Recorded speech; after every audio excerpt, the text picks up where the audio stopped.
Our athletes are stepping onto the track for the first time in the Octathlon.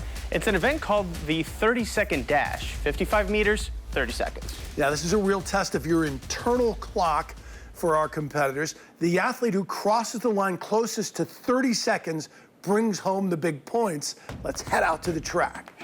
Well, kind of the idea behind it, to my understanding, is to kind of judge our timing. I love to run, but it's not really about having great, awesome running skills. It's about having great timing skills. I don't have any sort of internal clock. I feel like I'm a pretty good counter. I do the whole 1 Mississippi, 2 Mississippi, 3 Mississippi. I've been practicing that.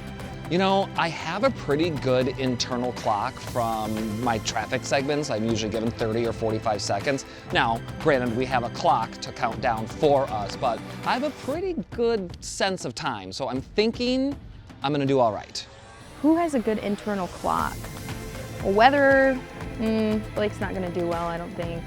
Excuse me? David's. I didn't know he was standing right there. I don't want to get my hopes up, but you know, I've done on TV over the last 3 years over 10,000 forecasts. If he's done 10,000 forecasts, then I've watched more than that. And let me tell you what, meteorologists are the ones that always go over. Blake Harms will be first. Looks like he's trying to map out his steps. No idea why you do that? It's about 60 yards or so. 60 divided by 30 is 2, so you're looking at probably about 2 seconds, or about half a second. I can't do this math, actually. All right, And Blake is off. Look at him go. A burst of speed. He's chosen to do the fast walk. Now he's trying to quiet down his opponents because now they're trying to get into his internal clock head. Blake has something on his wrist right now. Is that a watch? Is he potentially cheating? These are the questions we're thinking about. You can see his lips. He's counting He's counting time. in his head. 21, 22, 23. Road. That's it, right? That's pretty close. This is one where I really don't want my confidence to get in towards cockiness because I do have a really good internal clock, although my producers will say otherwise.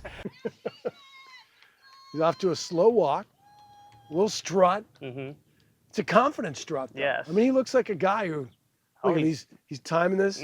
He's like got a Frank Sinatra song in his head. It looks like we're in West Side Story. Yeah, he's a jet. Oh, he's got it now. He's picking it up a little bit. His internal clock just doesn't get it. Now he's picking up the pace. He's actually getting very close here. All right, so David Horak, the jet. He's doing his jet line. Oh wow! Wow, that was Going through the game show music in my head. right. 3068. Oh, that's gonna be tough to beat. That is gonna be tough to beat. All right.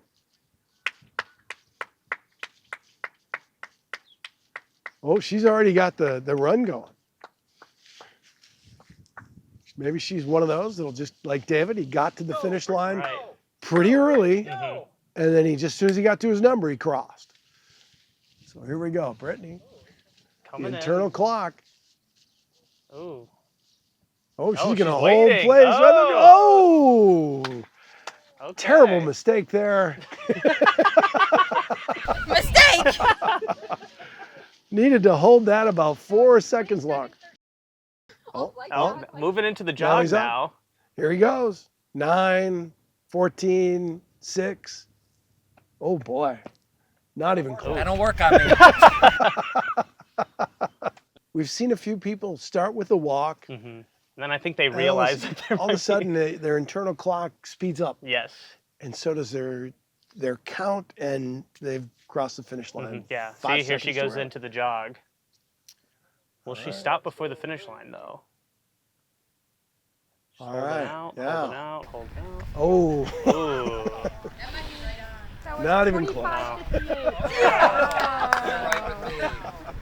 In a move that surprised her and likely 8 West executive producer Christine Kelso, Rachel Ruiz came in under the 30-second mark. We were all very surprised out there. Do you do 1/1000 or do you do 1 Mississippi? What is the best way to do it? As somebody who used to live in Alabama, Rachel, I'm always using 1 Mississippi. Will she stop? Ooh, no. Ooh, that one is gonna hurt. No. I went 23, and I never go under. I always talk way more, and the producers are like, rap, rap. Of course, you're not seeing that at home, but I'm hearing it in my earpiece. So I was shocked. When I finished and I learned my time, I was like, this is the first time I think I've ever gone under. I always go over. I am absolutely shocked. I knew that I was going to be top half of the standings, but winning that? Okay, all right. I'm genuinely shocked. David, very on brand, went over. However, he only went over like by half a second, so he was the winner. I could have done better. I talked a big game. But all things considered, I mean, almost everyone did worse than I did, so that makes me feel better. I did not come in last. I still have not won an event though, so I'm a bit disappointed about that still. After a race with some very close times, here's a look at the day's scoreboard. As our competition continues on, so does our thanks to the city of East Grand Rapids and East Grand Rapids High School for the use of their facilities for this event. Only 2 events remain, but we think they're pretty special. Ready for more competition? The Summer Olympics kick off in just 2 days. I'll be in Paris to bring you all the action only on Wood TV 8.